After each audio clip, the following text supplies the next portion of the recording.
Hello and welcome to One on One. I am Cyril Stover. Now, in July 2024, the Tinubu administration created a Ministry of Livestock Development. Now, this new ministry is expected to formulate, implement, and monitor livestock development and animal health policies and programs. Well, at its conception, not a few were skeptical about its functions, given that a Ministry of Agriculture and Food Security was in existence, and it had the department under which livestock development was captured.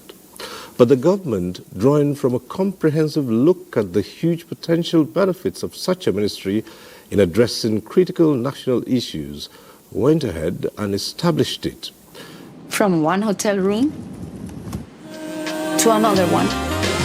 This is the game changer seat. Fly Emirates, fly better. Just close the doors, and you're in a world of your own. Travel is not just about the destination, it's also about how you get there. Fly Emirates, fly better. Today, I sit with the Minister, Federal Minister of Livestock Development, Alhaji Idi Mukhtar Maiha. Minister, thanks for joining us on One on One. Thank you, Cyril. Thank you. Good afternoon, Nigerians. Well, let's look at how the Federal Ministry of Livestock Development came about. As I just said, some Nigerians said, what's the point? You already have a Ministry of Agriculture and Food Security, and all along, even at the time the ministry was known as Agriculture and Rural Development, there was a department under agriculture which catered to the needs of livestock and all that. So why did it become so necessary to now create a separate ministry? Thank you, Cyril. A lot of concerns or discussions came around after the creation of the Federal Ministry of Livestock Development by the current administration. However, yes, from 1960 till this ministry was created, there hasn't been a dedicated ministry for livestock at the federal level. And even at the subnational governments, not more than 2 or 3 state governments have created such a ministry. However, yes, like you rightly pointed out, the Federal Ministry of Agriculture and Food Security had 2 departments relevant to the livestock sector. These are veterinary services and animal husbandry. And along the line, certain changes in the realities of national development has happened. And elsewhere, if you look at other countries where a particular focus has been given to livestock, the transformation has been very tremendous.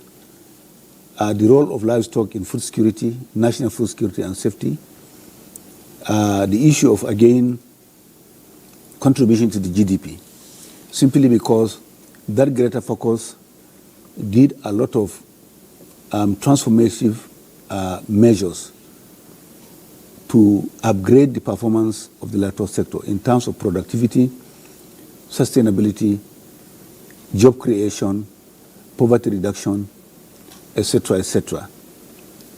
And the modernization in those lands and climes where the ministry has been given a greater focus, and in which also they were far less endowed than Nigeria, the contribution was very, very significant. And therefore, again, if you look at the statistics of families where you've had livestock in this country, it's overwhelming.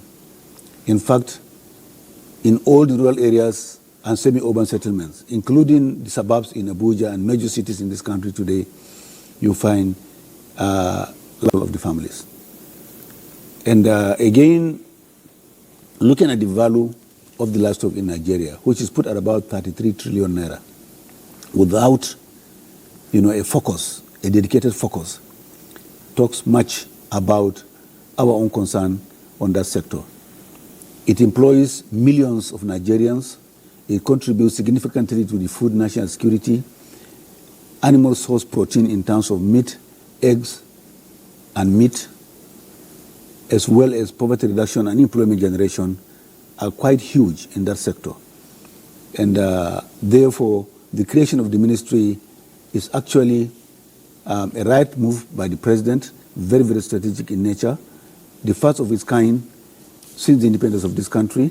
And over the years, many of us practitioners, our players in the livestock sector, have yearned for and made concerted efforts to dialogue with past federal governments, administrations, to make sure that, to ensure that we have had that ministry. Because again, like I said, if you look at other areas where livestock has been given that greater focus, the contribution of that sector is quite phenomenal, as opposed to where we haven't had that ministry, like in the case of Nigeria. And therefore, by all standards, the ministry has come at the right time, and it is actually, like I said, going to address a number of issues that are today bedeviling the agricultural sector in general.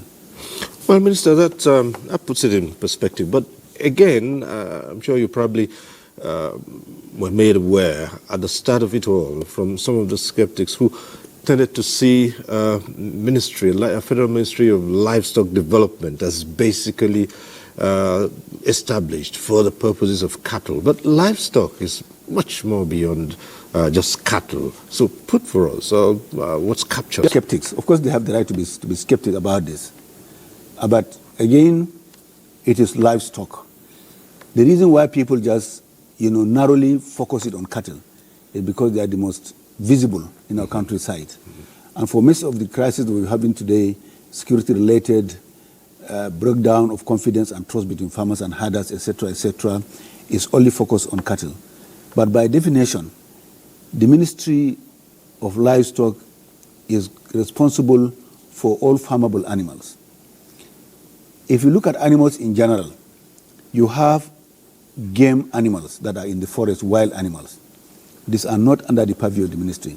You have companion animals, pets, and etc.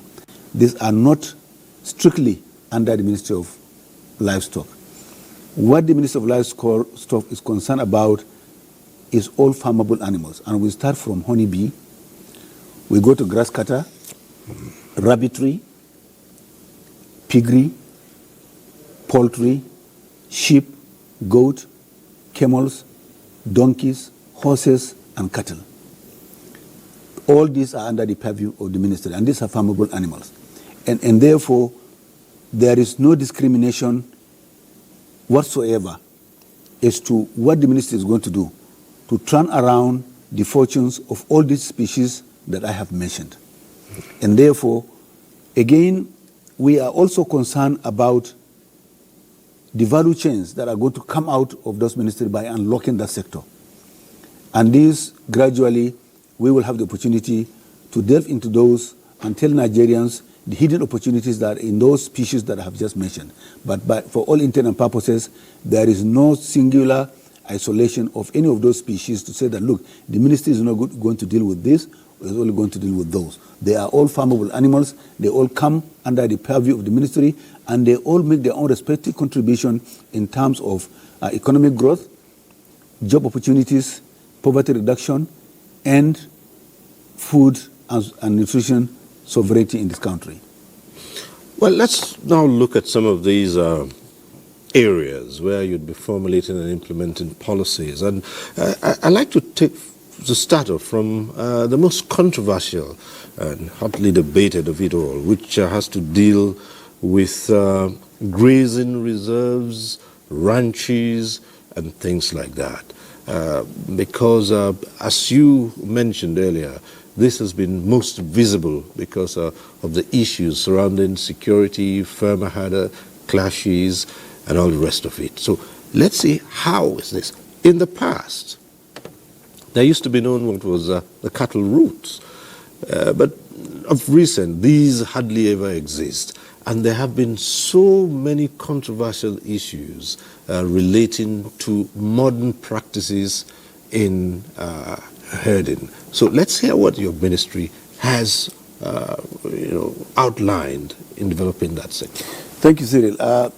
Hardly do discuss livestock in this country without anybody talking about the migratory nature of animal herders and the issue of grazing reserves as well.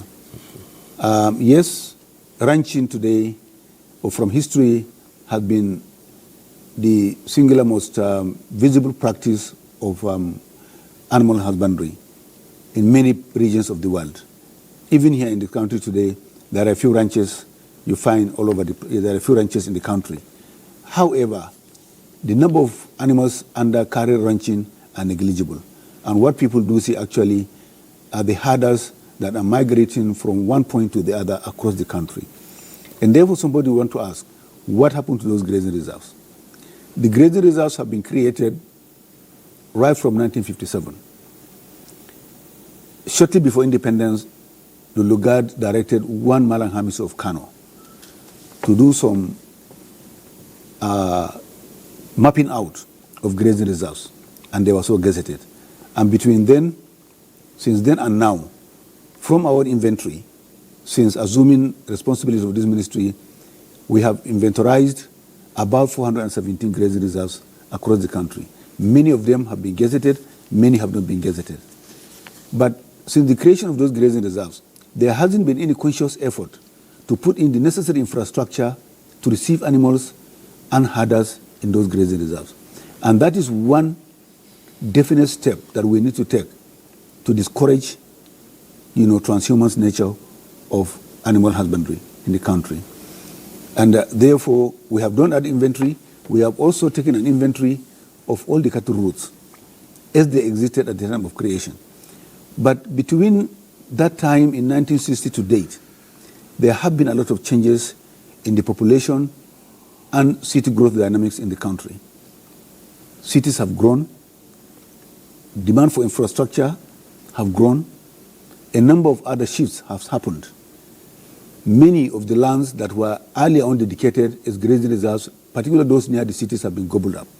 The grazing reserves have disappeared, some of them today from our own map that we have digitized the country, they end up in city centers. And therefore, we are working with the subnational governments to ensure that grazing reserves are taken away from settlements, away from cities, away from schools, and then given a new location altogether. And then beacons are established as legal evidence that these are dedicated cattle routes. For the grazing reserves as well, we have gotten all the coordinates across the country. And we have the statistics of those that are gazetted and those that are not gazetted. And like I said, we are talking with the state governors so that we move in there. They have also been, digitized. Okay. We have a map of Nigeria indicating the location of all those grazing reserves, their sizes, their coordinates, and their suitability otherwise. Whether they have bodies of water, streams, marshy land, rocks, or whatever. Because these are the kind of evaluation that we require to get us ready to go and put the necessary infrastructure.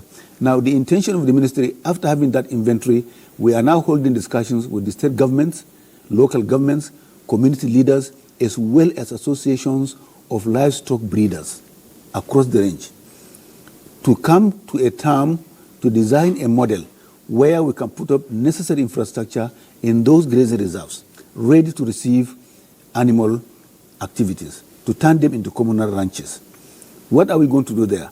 Number one, why do pastoralists move from point A to point B? It's a survival mechanism. Where they are today during the rainy season, there is sufficient grass, sufficient fodder, sufficient water.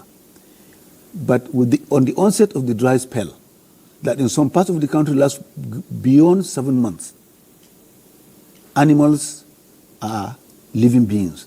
They need to feed, they need to drink water. Now, we will provide grass varieties in those grazing reserves, create earth dams so that they can be involved in dry season cultivation of pasture. We will put up some models to accommodate both animals and their families in the sense of building houses, in the sense of putting veterinary clinics, in the sense of building nomadic schools.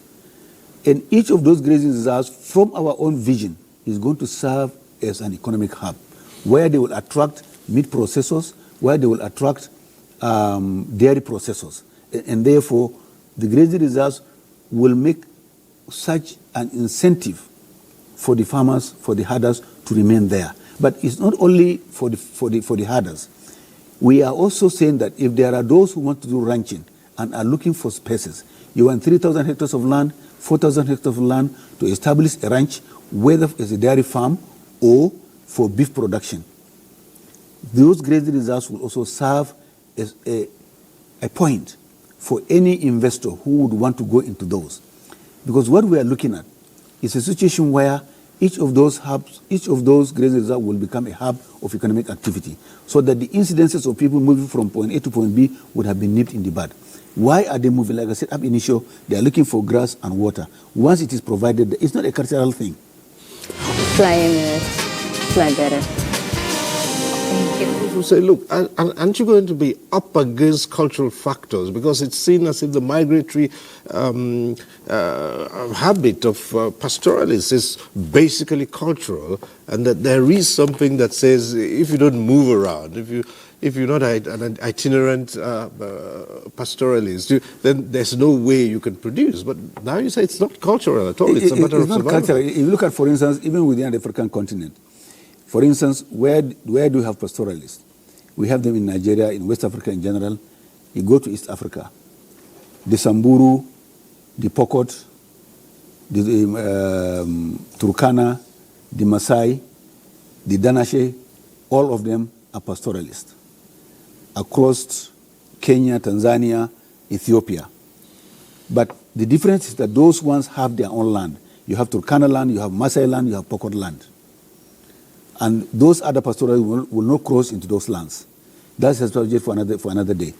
But pastoralism, basically studies have been made that it's a survival mechanism. And once you are able to provide the infrastructure necessary for the cattle and families to remain in one place, they will remain in one place. And since assumption of office, I've had some state tours. I've had stakeholder engagement with the pastoralists, with the leadership.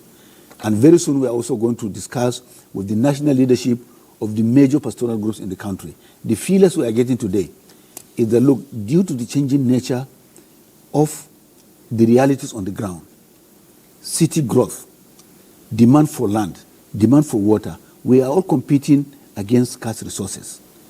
Some of the pastoralists today, let me say this, I have met them. They get out of this country, go to neighboring countries and rent land to remain there for some time, while we have 417 grazing reserves in the country. They are anything but used for grazing. And those lands are not today ready to receive the pastoralist. It is now the responsibility of this ministry to working with the subnational governments, local governments, other stakeholders, to ensure that those lands are ready to receive pastoralism. Now, we are going to run pilot schemes. And once we do those pilot schemes, we will invite them and invite one-on-one program to come and see. That for us, we believe once these are done, and look, what are we going to put there? We are going to put massive grass cultivation, and we will build their capacity also to grow grasses themselves. We are going to put veterinary clinics. We are going to put schools for their kids. We will put renewable energy in terms of solar power. It is our intention to create a mini urban center in those areas. And by all standards, once these are achieved, I assure you, and assure Nigerians that once this is done, and we are looking for the resources to do that, gradually, itinerant movement, transhumance pastoralism will gradually come to a stop. It's not going to be by force. Mm-hmm. We are going to incentivize, we are going to talk to them. It is going to be bottom up. We will hold consultations. We are still holding consultations with them. Daily groups come to my office as I visited. In fact, 4 days ago, I came back from Cross River State. And I was at Nasarawa community in Cross River State. And this is exactly what we are talking about. It doesn't matter where you are Borno, whether you are in Sokoto, whether you are in Bodinga, whether you are in Plateau, whether you are Wase, whether you are in Nasarawa, in Calabar. It is the same challenge that people are facing. We want land where we can remain. This should be legally covered, and then the necessary infrastructure will be put there. The population of this country today is almost 250 million. Pastoralism, as we used to know it, was in the 60s and 70s or earlier than that. Abuja was not there. Kaduna City probably today has expanded more than 50 to 100 times between then and now. There was a time I traveled between Kaduna, Kano, Jigawa, and Yobe. And I was fully awake. I was not the one driving. Both left and right, there was not 30 meters of empty land. All were covered by farmlands. So where do these people take their animals to? The reality today has changed. And then we also need to put on our thinking cap and say, look, these grazing reserves are still there, unencumbered. And therefore, it is left for the government to move in there to create those necessary infrastructures so that these animals are part of our national heart. Right. They need to be taken care of so that they can also take care of our own economic interests in terms of economic growth, contribution to GDP, job creation, poverty reduction. This is what we are looking at. Fly better. Thank you. All right, Minister, but that's one aspect of it, and even the success with acquiring land, developing the ranches and the infrastructure and all that is there. But there's the other aspect of it closely tied to it, and that touches on production and methods of production. Now, it's easily known that even for the amount of livestock that we raise, particularly with cattle, the output is very, very low. In terms of meat, for instance, and milk, dairy products, for instance. Now, there are modern methods of all of this all over the place. But here again, you deal with traditional practices in animal husbandry, which may begin to lead to the introduction of hybrids, and these are things that are still controversial. So it looks like the ministry has a huge task ahead in dealing first with acquiring and providing infrastructure, and then delving into practices which may be at conflict with not cultural this time, but traditional. Yeah, I think, thank you for raising that, Cyril. What is demanded of the ministry? We are to transform the livestock sector into a modern, vibrant, resilient, and globally competitive livestock sector. How do we do this? For anything to be modern, vibrant, resilient, and globally competitive, it has to be transformed, both qualitatively and quantitatively. How do we do that? You rightly pointed out that the animal husbandry practices are still very traditional. The species themselves are very indigenous. There hasn't been any injection of spirobreed, spirogenetics. Spirogenetics could be done by importing spirogenetics, to dilute what you have. It can also be done by careful scientific research in terms of breed performance. And it takes a very, very long time, but it's not undoable. The husbandry method will have to change. But let's look at the indigenous breed. I couldn't have put it in a better way. Milk yield is low. Carcass weight is low. Rate of growth is low. Feed conversion ratio is poor. Animal diseases are very prevalent, endemic diseases. Cattle rustling, so many challenges. But for us in the ministries, these are not scary. They make the job exciting because we know we can do them. Breed improvement has to be done. Average Nigerian cattle, Nigerian mama cow, will give you 2 to 3 liters. But of course, I have seen farms in this country where the same Nigerian mama cow is giving 8 liters under very, very good husbandry management. But you cannot generalize that. So let's just take the average that an average Nigerian mama cow will give you 2 liters. The average bull probably weighs 350 kg. By the time you process it, you get 55% red meat. And even within that processing environment, to us here, everything goes to waste. But in the animal kingdom, nothing goes to waste. Nothing goes to waste because we are talking of modernity. And therefore, we are going to be in a position to optimize 100% all the products, byproducts coming from all of our livestock. We are going to embark on one breed improvement. How do we do that? We can do that by bringing live bulls to service our herd. We can do that by artificial insemination. We can do that by embryo transfer. These are the three methods. And embryo transfer today has gone revolutionary. You can do multiple ovulation so that you can harvest eggs, 12, 15 eggs, 15, 12 eggs from a mama cow, and then put it to surrogate mothers. And you get 100% breed. We are going to do that. But we are going to be very, very careful in doing that. We want to leapfrog the sector without losing our indigenous genetics.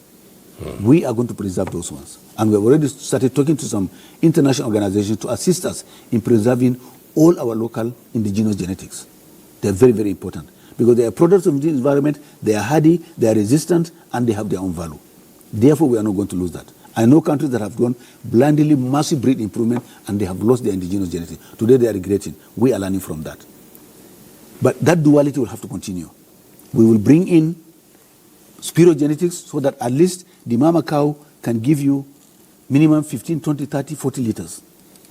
Then the rate of growth will also have to improve. Feed conversion ratio will also have to improve. Talking about health, the endemic diseases we have in this country are another challenge. Even if you have a spiro breed without necessarily eliminating foot and mouth disease, CBPP, black quarter, PPR, Gomboru, Newcastle disease, so African swine fever for pigs, across the range, we have to be in the position to be able to deal with these endemic diseases. And therefore, we are now going to ensure a healthier national herd so that each mama cow will give you one calf every year. And that is the optimum. Because the gestation period for cows is just like human beings, 295 days. Now, once you do that, and you cannot do that by following the pastoralists. And that's why we insisted that number one thing we are going to do is to ensure that those animals are settled in one place. We are going to work with the pastoralists and other ranchers in the country to do that breed improvement. Now, we are working on the data. We are talking to some companies today to assist us in tracking, getting the data, digitalized data of all the animal resources and the herders we have in the country, so that once we settle them, we know you are in point A. For instance, let me give you an example. If you are in Wase, 72,000 hectares in Plateau State, we want to tag all the animals that are there, so that you cannot cross Wase into Taraba. Once you do that, we can see you from our screen. You will have no reason to cross over. So once those are done, we have the numbers, then we can now talk of breed improvement and then disease and animal health management. Because if you cannot measure it, you cannot change it. We want to be in the position that all of our programs will be data-driven. Okay. Well, speaking of health of animals, it's known that sometimes some animals are brought into Nigeria through the borders. And we wonder how stringent the controls are in ensuring that only healthy animals get through. They don't bring in something else because we're susceptible to all these health challenges for animals. Well. Yes, exactly. This is part of the issue that we are going to tackle as well. At the moment, we are taking an inventory of all the international cattle corridors into the country. These animals come by what I call hoof importation. Right. They literally walk across the borders. And now this is happening because of the Equus Transhumance Protocol, established in 1979. Since that protocol was established, Nigeria has been at the receiving end. It hasn't been reviewed, and the necessary protocol that to establish the number and characteristics of the animals that are coming has not been done. Okay. I've already started raising this with the Federal Ministry of Justice, and I'm also going to talk very shortly with the leadership of the Equus sub-regional government. But before then, our intention today is to identify all those cattle routes in Adamawa, Borno, Yobe, Taraba, coming to Katsina, Sokoto, etc., etc. All those northernmost states that are bordering the international, the other neighboring countries. In each of those, we want to establish veterinary control posts so that all animals that are coming there will have to be certified healthy before they move on into journey into the country. But the other aspect of it, we know that transboundary diseases are today very, very serious when it impacts on national health. No matter whatever you do in country in terms of vaccinations, disease management, if you don't control what comes from your neighbors, your effort will be null and void. Right. So we want to be on the same page with our neighbors. We'll establish those posts. But beyond that, again, I know these cattle routes. I have traveled some of them, particularly the ones coming from Adamawa, right from the border into the Nigerian territory up to where they are going there for a larger market in Mubi, for instance. There is no single resting point. There is no single watering point. This animal travels hundreds of kilometers without taking even a drop of water. By the time they come to the larger market, the morbidity is very high. They lose weight, they are sick, and they have to be, kept there for 1 month to regain their weight. All right. Our concern here is that that is a cruel system. It's cruelty to animals. We will create resting points that they will mandatory less there. We provide solarized boreholes there for the animals to also take water, for also the hard drivers to also remain. And by creating those control posts, we put veterinary services there. All animals that are certified and healthy to come in will be detained there until they are certified, healthy and are cured to continue their onward journey. Okay. At this point, we'll take a short break. When we return, there'll be so many interesting issues to raise with the minister. But stay with us. We'll be right back. Just close the doors, and you're in a world of your own. Travel is not just about the destination. It's also about how you get there. Fly Emirates. Fly better. Why should we be in a difficult situation financially? Once upon a time we were rich, but we're not a rich country anymore. Disaster management is everybody's business. In all these times, the organization turned to Nigeria. We would as much want to harness the capacity that is within us so that we see how we can become self-reliant. 1 month ended and you said you are increasing warning strike by 2 months. I mean, you are incubating madness. Even if these are officials of government who have been told to go and enforce the law and they have gone against the law itself, they must be held accountable. 1-on-1, Friday, 10:30 p.m. on NTA Network. From one hotel room to another one. This is the Game Changer seat. Fly Emirates. Fly better. Thanks for staying on. I'm still here with the Minister of Livestock Development, Alhaji Idi Mukhtar Maiha. We were just talking about ensuring that trans-border movement of animals is strictly monitored, especially when it comes to the matter of diseases.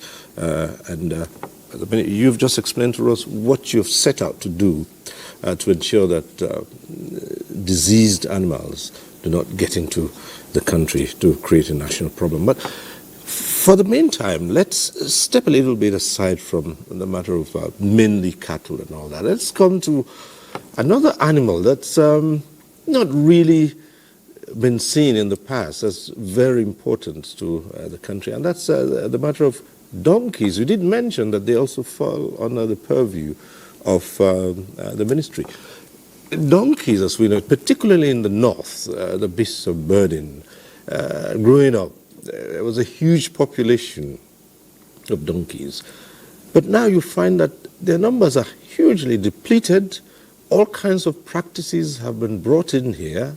And then you find cases where it's been reported that foreigners have come in here to somehow buy off, take off, slaughter these donkeys to a point that people are beginning to think, shouldn't there be a way of protecting the species of animals? Because you don't see donkeys as you see them anymore.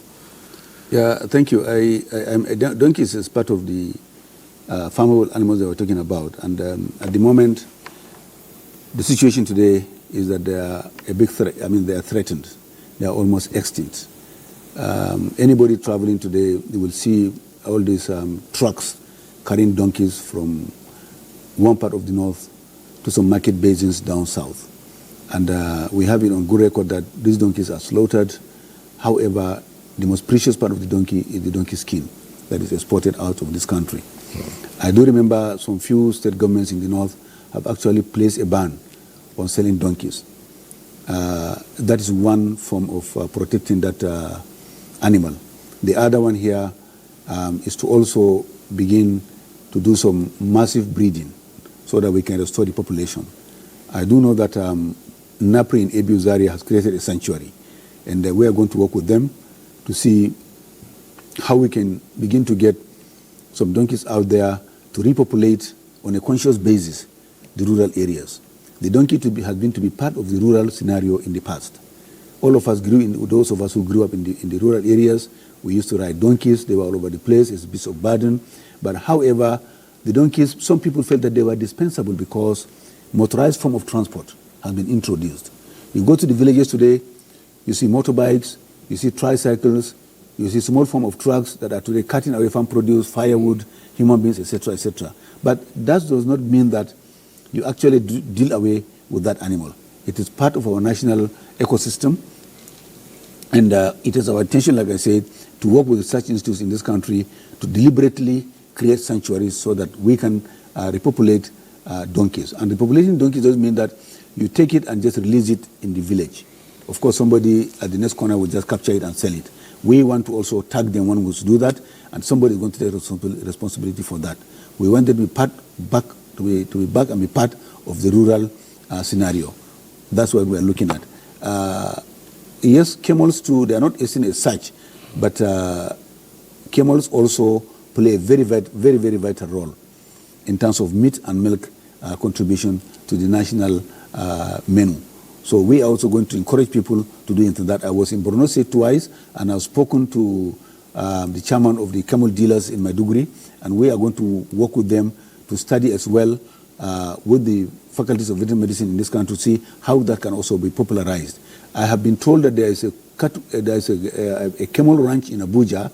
I've actually spoken to the rancher, but I have not been able to visit that one. But he told me he has about 160 camels in that ranch. And the day I'm going there, I will give it wider publicity so that we can talk about the benefits of also getting into camel ranching. But for the donkey, this is exactly what is there. It is threatened. It's almost extinct. We will reverse that trend.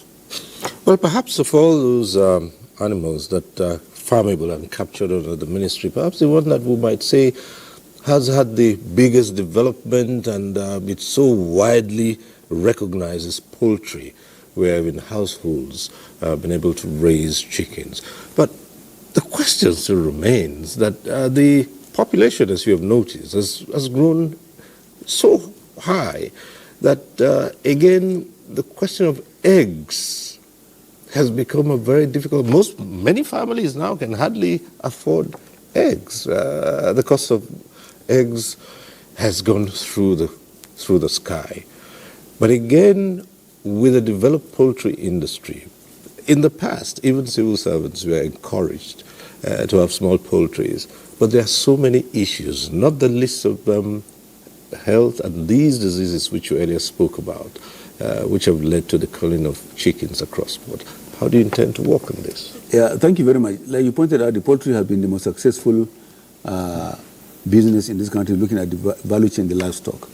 And this has happened for a number of reasons. Of course, yes, today things are turning down south, and simply because of two things. Number one, the issue of feed, the cost of feed. That again is also being driven by the prices of grains. The second aspect is that issue of vaccinations or drugs, poultry-related vaccinations and drugs. And for vaccinations for drugs, it's across the board. Whether you're talking about African swine fever for pigs, whether you're talking about PPR for small ruminants, or whether you're talking for other diseases that are uniquely bovine-related in terms of cattle. For the poultry, we've had an engagement with the Poultry Association of Nigeria. And I've also visited a few farms that are major players in the country. And we have collected all the challenges, and this will soon be addressed. That is the issue of feed and medicaments. Now, however, in the last 2-3 years, because of these dynamics, many farms have closed down. Now, rather than closing down, somebody can scale down. That is one strategy. I have been a layer producer myself. I used to do layers. I had to scale down. But because my farm is integrated, I stopped the layer business for one reason, not related to what I have mentioned. But I'm now moving over to free range. That's another portfolio one can open. But again, the intention here is, like I said, we have collected all those challenges and will soon start addressing them in terms of feed availability, etc., etc. In fact, the Feed Millers Association of Nigeria also came to office and we discussed. And today, we have set up a small committee to look at those challenges and come out with mitigants on how to address them. But beyond that, what other aspect we are looking at today is that rather than have a large-scale or medium-scale poultry farm, we want to encourage, we want to come up with initiatives for youth and particularly household wives, women. And not necessarily women as such. Anybody who wants to go into poultry, we want to popularize that one.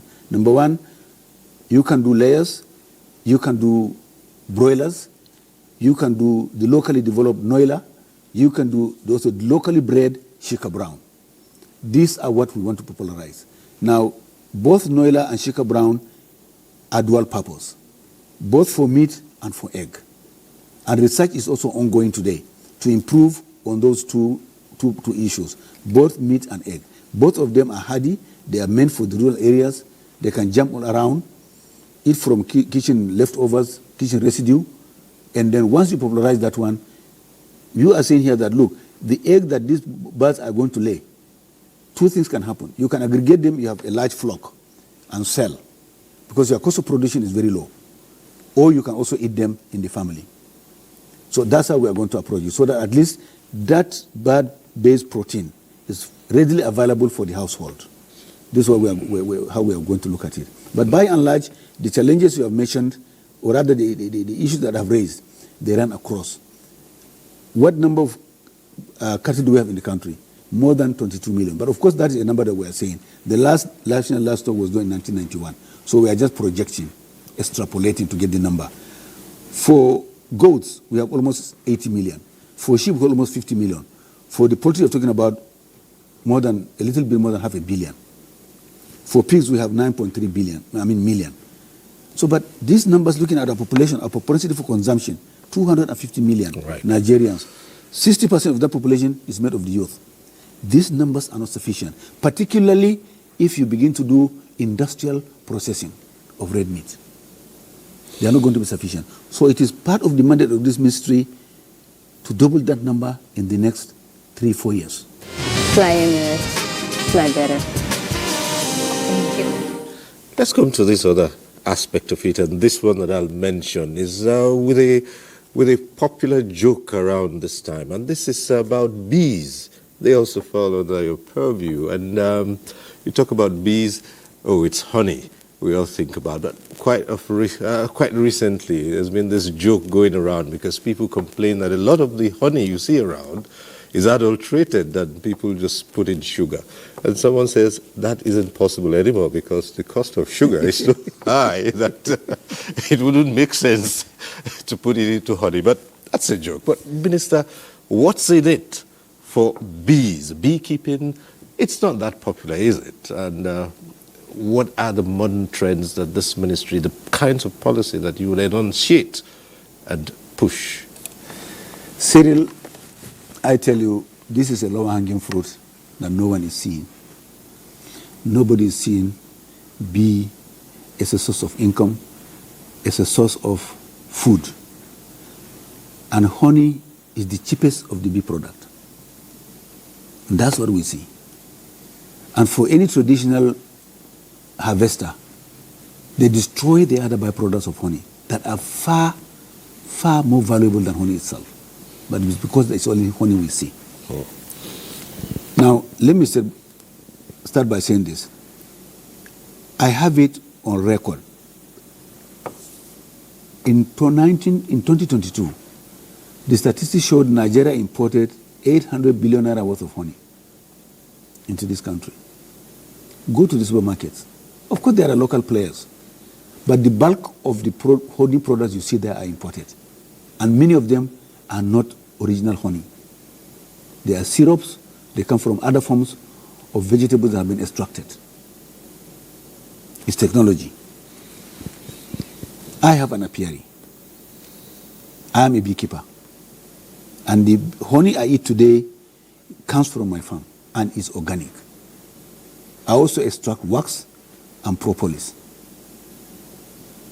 So in bee product, you have honey, which is the cheapest, you have the wax, you have the propolis, you have the royal jelly.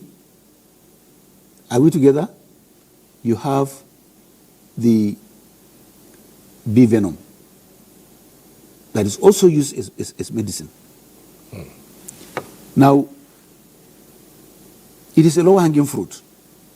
It has almost zero capital requirement. And you do nothing to the honeybee.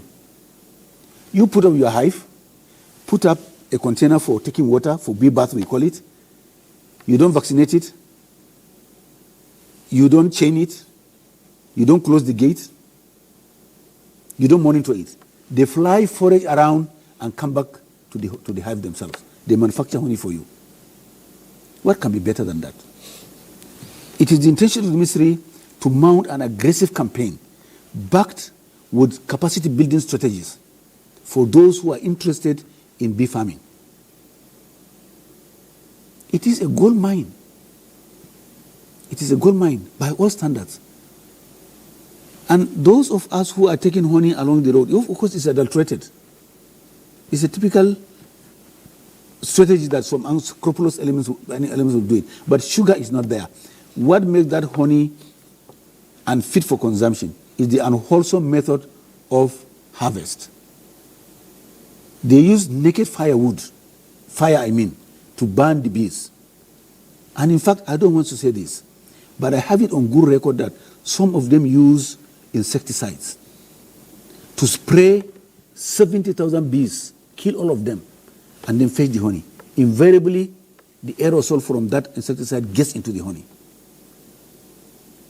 And this is something for NAFDAC, for all of us today, once we hear this, to try and see how can we do it. So what we are going to do is to address those who are harvesting in a very, very unsustainable manner, to come and teach them how to do it. You wear your PPE, there's the bee suit. You have your smoker. You go there at night. We harvest honey on my farm without killing a single bee. And then you get the combs out, then you process it with a honey presser. It's either mechanical or electrical, depending on what your pocket can afford. But these are the standard procedures of doing it. And today, there are so many people going about, telling that they are this, they are that. No. We know that specific people, specific institute of learning, there are specific people today who are into honey. They can come, mount a workshop for you, construct the beehive, whether the Kenyan top bar, whether the other type that I forgot the name, forgive me for that. But there are various types of hives that you can construct, to attract the honey, put a bait, then the scouts will come, go back and tell the queen we have found a safe haven. It's a very interesting trade for people, and sometimes it sounds magical, but there's no magic about it. It is all pure science. And today we are in the position, there are a lot of demand today from the Middle East for honey from Nigeria, from EU for honey from Nigeria.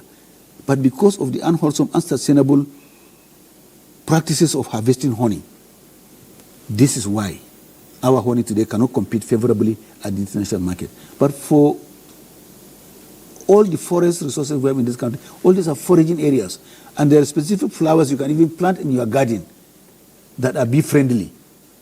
Rather than just planting flowers, you can put flowers that are bee-friendly and have a hive at your backyard. They are not naturally aggressive. They are aggressive when you go to fetch the food that they have kept for their kids. And they are more aggressive during the dry season anyway. And there are measures that you can take to go and harvest your honey even during daytime without being stung. So by and large today, this is a lower hanging fruit that the ministry intends to popularize, mount aggressive campaign to make people know that this is actually a lower hanging fruit. And then you can have a bee farm.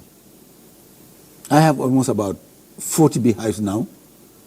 The Langthroat, the Kenyan top bar, and the others, we call it hotel, for bees to go in there. So this is an opportunity for people actually to key into our plans by the time we come to do all this awareness and sensitization, so that people can indicate interest and go into it, including Cyril Stoba. Oh, well, I wouldn't mind that with one who loves his honey. Fly Emirates, fly better. Thank you. But as we prepare to wind down, Minister, you did say in one of your engagements with the media that you would be working towards promoting public-private sector investment in livestock. What's the volume we're looking at here within the livestock industry? We're looking at I think the volume is unlimited. The industry, Mr. President has today switched on the livestock, and it is open. The livestock sector is open for business. It is in the public domain that the trip we had to Brazil last year, we've gotten a commitment of $2.5 billion investment in the red meat. And since then, we have received a lot of local, national, and international appetite for investment into the red meat. We are taking inventory of all the abattoirs today in the country, and both government-built and privately built. We are going to work with those investors to ensure that all these abattoirs are working to process red meat. And it's a gradual process of discouraging manual slaughter slabs, which is very, very unhygienic. I went to the Amazon Central Abattoir in Ibadan, and what I saw is revolting. I don't want to look at those pictures again. Feces, blood, human beings, so many things.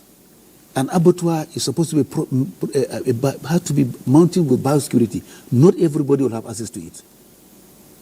But there you have a market free for all. You slaughter a cow or an animal and you put kerosene and burn it. These are carcinogenic. You put spent engine oil to burn it. These are cultural issues. But what we are saying here, all these practices are opportunities for the ministry and the private sector to come on and improve on the sanitary and operation conditions of the abattoir system. About ranching, we have also a lot of interest from people who have want to partner with this government to be given land to open up ranches, beef loading, dairy farming, or large-scale goat farming. Remember the Sokoto Red? It has one of the best skins height and skin in the world. We are talking with the authorities in Sokoto State to ensure that that species of goat itself, is massively being farmed. So what we are saying here is that the opportunity is there today. It doesn't matter the scale you want to go into. Number one, you can have 2-3 high-yielding dairy cows, and you can sell your milk, 30-40 times 3 cows, 90 liters. You can go into fattening. You can go into large-scale ranching. The breeding we are talking about here is that we are going to bring in both dairy and beef breed, including dual purpose, so that we have people whose pockets are not that deep enough, and they also want to go into it. Well, Minister, this conversation is so interesting that it's unfortunate we'll have to end it because we've run out of time. But I do believe that as time goes on, we would ask you to come again, and we want to believe that you'd oblige us and come again and speak extensively about developing the livestock industry in Nigeria. So many areas we are yet to cover, but time has caught up with us. Thank you, Cyril. One last statement I want to say here, Cyril. the livestock industry, the Federal Ministry of Livestock has been open for business by that singular act of Mr. President in creating this ministry, which is part of the Renewed Hope agenda. That is a sector that will bring in multidimensional prosperity for Nigeria and Nigerians. Minister Idi Mukhtar Maiha, Minister of Livestock Development, we thank you for coming on One on One. Thank you, you're most welcome. Right. Thank you. And that's our program today. We thank you for watching. Next week we'll be back with One on One. I am Cyril Stober. Bye for now.